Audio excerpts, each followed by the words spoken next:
The UN says war-ravaged Gaza will need billions of dollars to rebuild.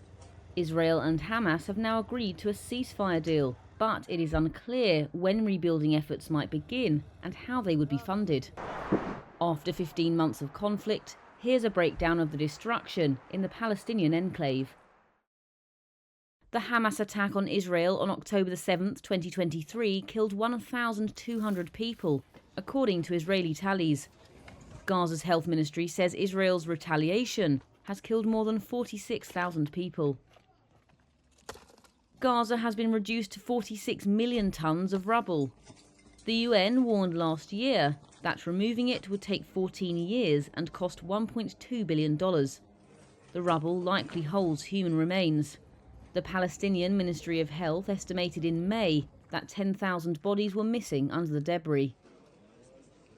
The UN reported that rebuilding Gaza's destroyed homes would take until 2040, but could drag on for decades. The agency's data found that 2/3 of Gaza's pre-war structures have been damaged or flattened. That amounts to over 170,000 buildings. Within that, the UN estimates, is the destruction of over 245,000 housing units. That's while over 1.8 million people in Gaza are in need of emergency shelter. Hamas has played the spoiler. US Secretary of State Antony Blinken has said neighbouring Arab countries aren't keen to help rebuild Gaza if it will be, quote, levelled again a few years down the line. The UN estimated damage to infrastructure totaled $18.5 billion in January 2024.